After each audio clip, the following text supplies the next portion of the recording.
सो hi everyone, आज के session में हम पढ़ेंगे कि ऑन पेज एसईओ क्या होता है एंड ऑन पेज एसईओ में मेटा टाइटल डिस्क्रिप्शन क्या रोल प्ले करते हैं। लास्ट सेशन में हमने कीवर्ड्स पढ़ा था एंड आज के सेशन में उन कीवर्ड्स का कैसे हम यूज करेंगे हमारे ऑन पेज एसईओ के लिए, that is we are going to be learn. So let's start. तो first of all on page SEO होता क्या है? ऑन पेज मतलब क्या होता है कि हम अपनी वेबसाइट के पेजेस के कंटेंट को ऑप्टिमाइज कर रहे हैं जिससे कि हमारी वेबसाइट रैंक हो। तो कभी भी हम एसईओ पूरी वेबसाइट का एक साथ नहीं करते, हम पेजेस बाय पेजेस करते हैं। एंड ऑन पेज मतलब हम अपनी वेबसाइट के कंटेंट को ऑप्टिमाइज कर रहे हैं, उसके एचटीएमएल टैग्स को ऑप्टिमाइज कर रहे हैं एंड उस पेज को हम उसके यूजर इंटरेक्शन और उसके यूजर एक्सपीरियंस को बेटर करने की कोशिश कर रहे हैं। अब ऑन पेज करते टाइम पे हमें कुछ फैक्टर्स का ध्यान रखना होता है। सबसे पहला जो मेन चीज मैटर करता है हमारे ऑन पेज एसईओ में, वो रहता है हमारा पेज कंटेंट ऑप्टिमाइजेशन। मतलब हमें जो अपने पेज के लिए कंटेंट लिखना है that has to be original, accurate और वो इस लेवल पे कॉम्प्रिहेंसिव हो ताकि जिससे कि हमारी ऑडियंस जिस सर्विस को लेकर हमारी वेबसाइट पे आ रहे हैं वो सारी इंफॉर्मेशन एक प्रॉपर तरीके से मेंशन हो, जो रीडेबिलिटी हो, वो इजी हो। हमें लॉन्ग पैरा का यूज नहीं करना चाहिए, हमें हमेशा शॉर्ट पैरास शॉर्ट सेंटेंसेस का यूज करना चाहिए। एंड हम जब अपनी स्टार्टिंग की ही कंटेंट को लिखना स्टार्ट करते हैं तो स्टार्टिंग के 100 वर्ड्स के अंदर ही हमारा मेन प्राइमरी कीवर्ड आ जाना चाहिए, जिस मेन कीवर्ड के उस पेज पे हम काम कर रहे हैं। एंड इस पे फोकस करना चाहिए कि हम जो कीवर्ड पुट कर रहे हैं अपने कंटेंट के अंदर वो स्टफिंग ना लगे और नेचुरल प्लेसमेंट के फॉर्म में हो, रिलेटेड टर्म पे हो, कॉन्टेक्चुअल फॉर्म्स पे हो, जिससे कि वो एसईओ करने में इजी रहे। सेकंड जो रहता है हमारा title tag optimisation and meta description. First of all title tag optimisation and meta description होता क्या है? Title tag and meta description क्या होता है मैं एक बार आपको एग्जांपल से बताती हूँ। एंड गूगल पे मैंने सर्च किया salon near me, salon near me search किया एंड मैं स्क्रॉल डाउन कर रही हूँ। ये जो जस्ट स्टाइल का मुझे ये वाला पार्ट जो दिख रहा है दैट इज मेरा title tag, best unisex salon in south Delhi, look salon का ये जो वेबसाइट पे रैंक कर रहा है टॉप पेज पे, ये वाला पार्ट होता है हमारा टाइटल टैग। एंड ये जो नीचे वाला पार्ट हमारा जो होता है वो होता है हमारा मेटा डिस्क्रिप्शन। तो हम जिस वेबसाइट के पेज को कीवर्ड के थ्रू रैंक करवाने की कोशिश करते हैं उस पे हमें जो टाइटल टैग लिखना होता है एंड जो डिस्क्रिप्शन लिखना होता है उसमें हमें हमेशा अपने कीवर्ड को इंक्लूड करना होता है, ताकि जिस कीवर्ड को लेकर हम अपनी वेबसाइट को रैंक या अपने पेज को रैंक कर रहे हैं उसी कीवर्ड के अकॉर्डिंगली वो अपना रैंक होना स्टार्ट हो।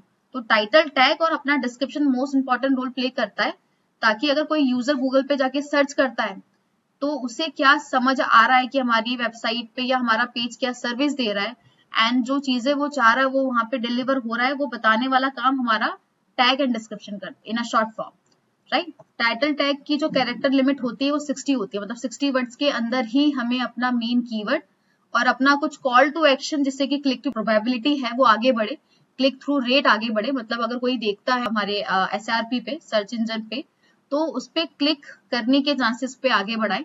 डिस्क्रिप्शन पे हमारा जो कैरेक्टर लिमिट होता है वो अंडर 160 कैरेक्टर होता है, जिसमें हमारा मेन फोकस ये होता है कि हम एक शॉर्ट समरी दे दे अपनी पेज की एंड उसमें हमारा एक अपना प्राइमरी कीवर्ड भी इंक्लूड हो जाए। एंड हमें इस तरीके से लिखना होता है जिससे कि क्लिक थ्रू रेट बढ़े, मतलब कोई अगर उसे देखे तो क्लिक करने के चांसेस आगे बढ़े। अदरवाइज अगर हमने कुछ भी रैंडम लिख लिया तो हो सकता है वो गूगल के टॉप पेज पर रैंक हो जाए, बट अगर सही इन्फॉर्मेशन हम अपने मेटा डिस्क्रिप्शन के थ्रू नहीं दे रहे हैं तो क्लिक होने के चांसेस हमारे कम हो जाते हैं। एंड अगर क्लिक होने के चांसेस कम हो जाएंगे तो ऑब्वियसली हमारी वेबसाइट पे ट्रैफिक ही नहीं आएगा। मैं एक एग्जांपल दिखाता हूँ। एग्जांपल में अभी मैंने सैलून नियर में सर्च किया था, यहाँ पर अगर पूरी चीजें नजर आ रही हैं तो विच मीन्स कि ये हमारा 60 कैरेक्टर पे ही है और ये हमारा 160 कैरेक्टर के अंडर में ही लिखा है। जहां हमें डॉट डॉट दिखना स्टार्ट हो जाए ना, वो हमें समझ आ जाएगा कि वो 60 कैरेक्टर से ऊपर जा रहा है और 160 कैरेक्टर से ऊपर जा रहा है डिस्क्रिप्शन। जैसे यहाँ आपको डॉट डॉट दिख रहा है, ये गीतांजलि सैलून है, इन्होंने जो टाइटल अपना डाला हुआ है, टाइटल टैग, वो 60 कैरेक्टर से ऊपर डाला हुआ है, इसी कारण इनका ये डॉट डॉट डॉट शो हो रहा है। और यहाँ पे इन्होंने होम सैलून वालों ने अपना जो मेटा डिस्क्रिप्शन है वो इन्होंने 160 कैरेक्टर से ऊपर डाला हुआ है, इसी कारण यहाँ पे डॉट डॉट शो हो रहा है। वैसे जब हम ऑन पेज एसईओ करते हैं तो टाइटल टैग और अपना description most important role play करता है, क्योंकि इसी के थ्रू यूजर के चांसेस होते हैं कि वो क्लिक करके हमारी वेबसाइट पे जाएंगे। एंड अगर हम कैरेक्टर लिमिट से ऊपर पहुंचाते हैं तो देयर विल बी पॉसिबिलिटी कि उसकी रैंक होने के चांसेस डाउन हो जाते हैं। क्यों? क्योंकि ये दोनों चीजें हमारे पेज की इंफॉर्मेशन देने की कोशिश कर रहे हैं, कीवर्ड के थ्रू एंड एक शॉर्ट समरी के थ्रू। अगर यहीं पे क्रॉलर को भी आधी अधूरी इन्फॉर्मेशन मिलेगी, राइट, तो ऑब्वियसली ऑडियंस तक पे भी ये पहुंचाना मुश्किल है। इसलिए हमेशा एक अच्छी रैंकिंग लाने के लिए ऑन पेज पे कैरेक्टर लिमिट के अंडर में रहकर ही हमें अपनी टाइटल टैग और डिस्क्रिप्शन को लिखना चाहिए। नेक्स्ट आता है हमारा header tags. Header tags main हमारी वेबसाइट के कंटेंट को स्ट्रक्चर देने में हेल्प करता है, क्योंकि जब हम अपनी वेबसाइट के कंटेंट को लिखते हैं तो जब क्रॉलर अच्छे से रीड आउट कर ले हमारी इन्फॉर्मेशन को, तो अगर उसको एक अच्छी एक इन्फॉर्मेशन मिलती है एक सिस्टमैटिकली फॉर्म में, एक स्ट्रक्चर फॉर्म में, तो ऑब्वियसली हमारी ऑन पेज के थ्रू रैंकिंग होने के चांसेस बहुत ज्यादा ही अच्छे होते हैं। सेकंड, ऑब्वियसली ऑडियंस के लिए भी इजी रहता है। अगर हम बिना स्ट्रक्चर के अपने कंटेंट को बिल्डअप करना स्टार्ट करेंगे तो ऑब्वियसली रैंकिंग आने के चांसेस बिल्कुल डाउन हो जाएंगे। जिसमें जो H1 होता है that is our important part. H1 हमेशा एक ही होता है और H1 में हम हमेशा अपने प्राइमरी कीवर्ड को पुट करते हैं, प्लेस करते हैं, विच मीन्स कि जिस पेज को हम किस कीवर्ड के लिए टारगेट करें उस प्राइमरी कीवर्ड को हम H1 में डालते हैं। बाकी H2 टैग्स, H3 टैग्स को हम ब्रेक डाउन करते हैं अपने कंटेंट को, जिससे कि हमारा कंटेंट एक इजी फॉर्म में, एक सिस्टमैटिक फॉर्म में, स्ट्रक्चर फॉर्म में हमारी ऑडियंस के सामने नजर आए। मैं एक एग्जांपल दिखा देती हूँ आपको। जैसे ये अर्बन कंपनी की वेबसाइट है एंड अर्बन कंपनी का मेन ये पेज जो रैंक हो रहा है वो सैलून नियर मी के लिए रैंक हो रहा है। अब हम यहाँ पे क्या चीजें देख रहे हैं कि इन्होंने अपने हर सर्विस को कैटेगराइज फॉर्म पे डाला हुआ है।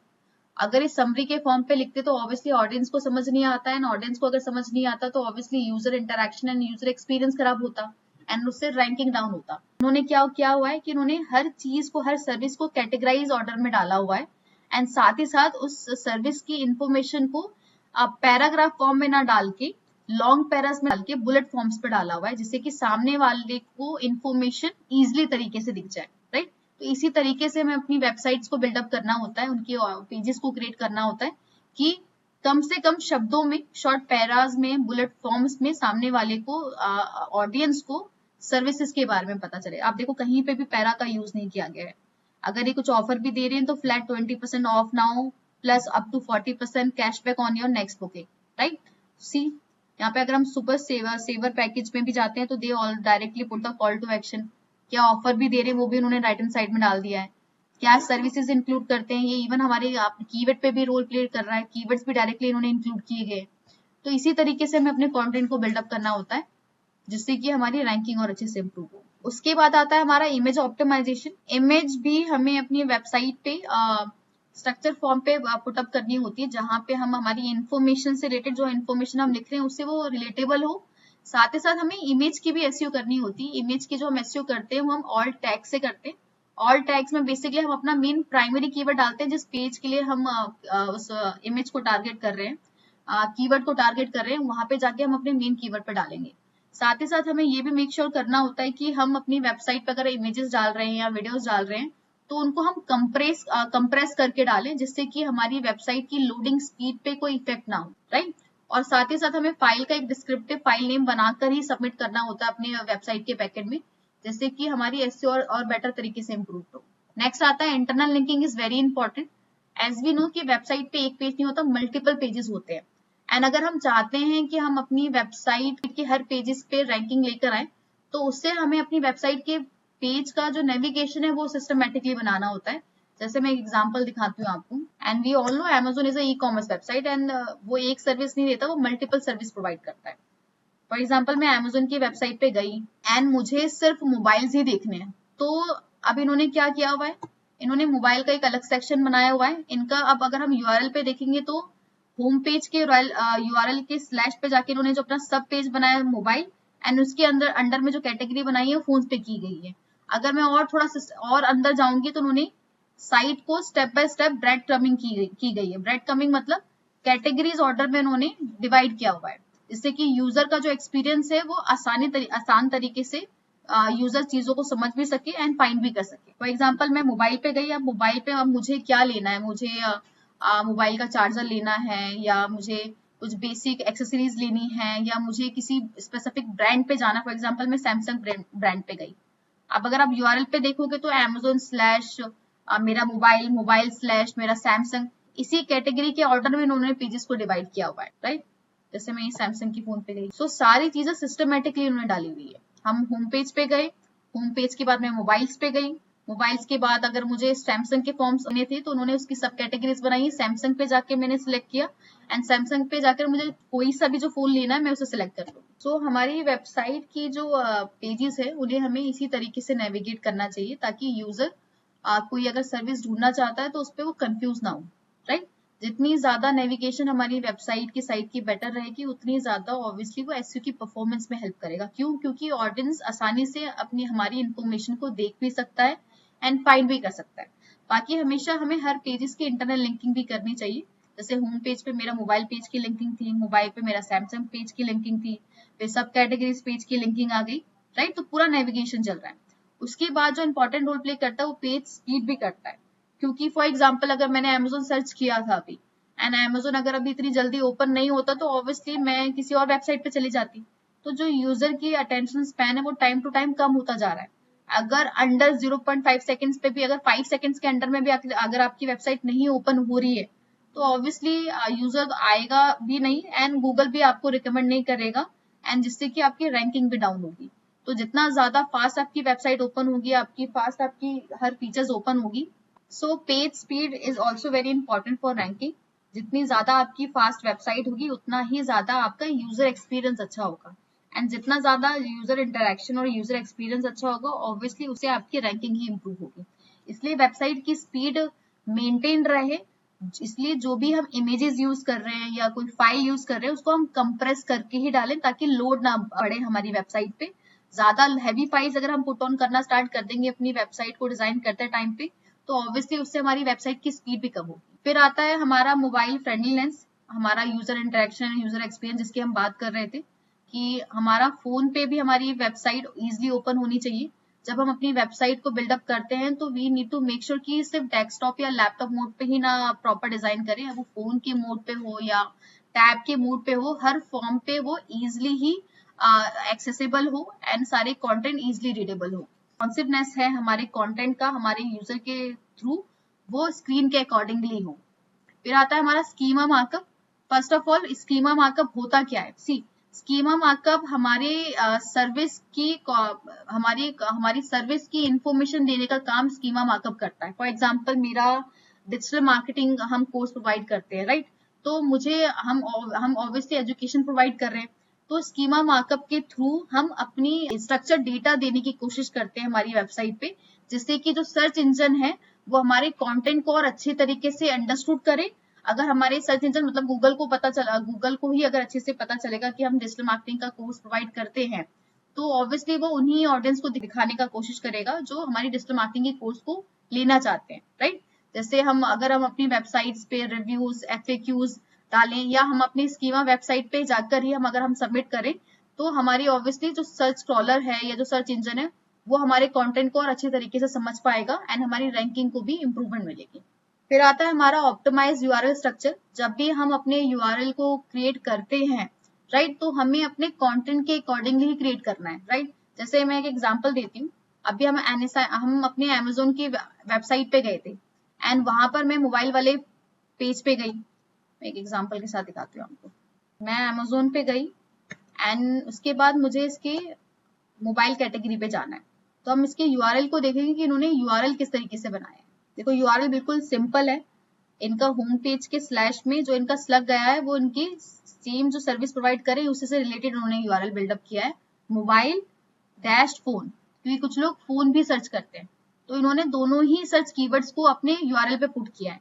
सजेशन मेरा यही रहेगा कि आप जिस सर्विस को लेकर पेजेस को क्रिएट कर रहे हो उसी से रिलेटेड मेन कीवर्ड को आप अपने यूआरएल में डालने की कोशिश करो जिससे कि आपकी रैंकिंग और अच्छे से बढ़े। फॉर एग्जांपल मैं ऑन पेज एसईओ का एक पेज बिल्डअप करती हूँ, राइट, एंड उस पर मैंने ऑन पेज एसईओ के सारे स्टेप्स आपको मेंशन किए गए हैं एंड अगर मैं उस पेज के यूआरएल को बिल्ड करूंगी तो मैं क्या डालूंगी, मेरी खुद की वेबसाइट.com and slash on page SEO guide.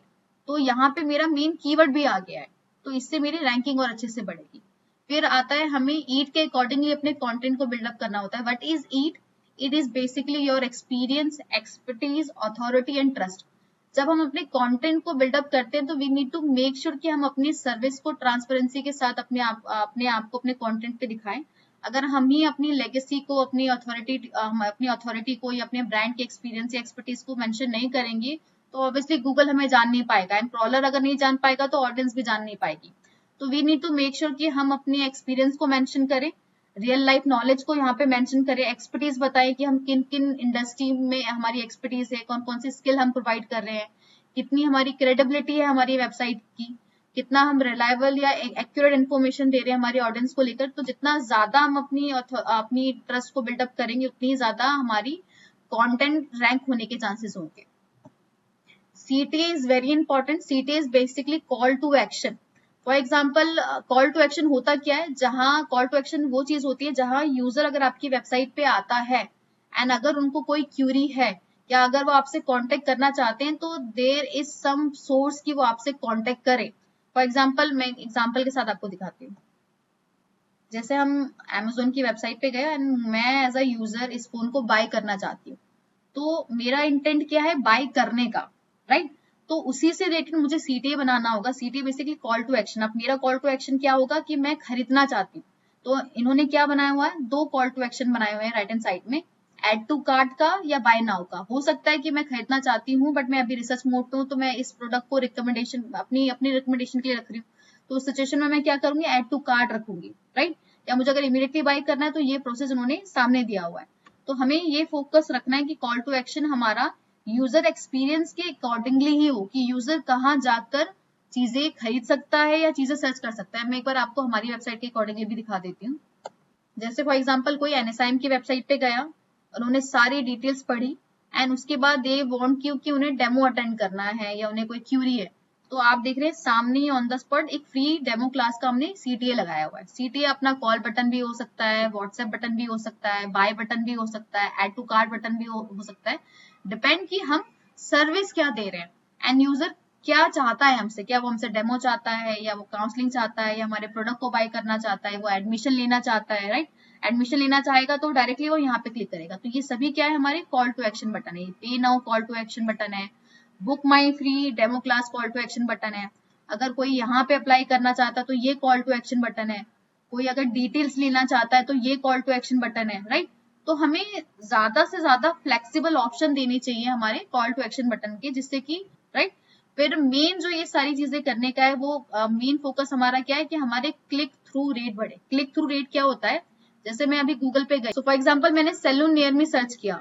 Salon near में सर्च करने के बाद अब अगर मैं इसे क्लिक करती हूँ तो ही जाकर हमारा ऑन पेज सही होगा, अदरवाइज मैं इसे इग्नोर करके चली गई, विच मीन्स कि we are doing something wrong in our on page activity. तो मेन फोकस ऑन पेज करने का क्या है, हमारा वेबसाइट रैंक कराने का क्या है कि लोग अगर सर्च कर रहे हैं तो मेरा क्लिक थ्रू रेट बढ़े, मतलब क्लिक करे, इंसान क्लिक करेगा तो ऑब्वियसली वेबसाइट पे ट्रैफिक आएगा, वेबसाइट पे ट्रैफिक आएगा तो ऑब्वियसली हमारी सर्विस लेने के चांसेस बढ़ेंगे, राइट? तो हमें अपने क्लिक थ्रू रेट पे फोकस करना है कि हम अगर अपनी वेबसाइट का SEO कर रहे हैं तो लोग हमारी वेबसाइट को अगर गूगल के टॉप पेज पे देखेंगे, सिर्फ देखे ही नहीं, वो जाके उसको क्लिक करके हमारी वेबसाइट पे आए। अब क्लिक थ्रू रेट को कैलकुलेट भी कर सकते हैं हम कि कितने क्लिक्स आ रहे हैं डिवाइडेड बाय कितने इंप्रेशन इनटू हमारा 100, जिससे कि हमें अपना CTR मिल जाएगा। जितना ज्यादा CTR होगा उतना ही ज्यादा ट्रैफिक होगा, और ऑब्वियसली विच मीन्स कि हमारी रैंकिंग भी इम्प्रूव होगी, क्योंकि ट्रैफिक आना मतलब ये सिग्नल देना गूगल को कि हमारा कंटेंट रेलेवेंट है। सो नेक्स्ट सेशन में हम पढ़ेंगे कि ऑफिस SEO क्या होता है and how many types of backlinks are there. आने वाले सेशन में हम ये भी पढ़ेंगे कि बैकलिंक्स को बिल्डअप कैसे करते हैं। सो इस वीडियो को लाइक करना, सब्सक्राइब करना एंड बेल आइकन दबाना मत भूलिए, ताकि आप हमारे आने वाले डिजिटल मार्केटिंग सीरीज को मिस ना करें।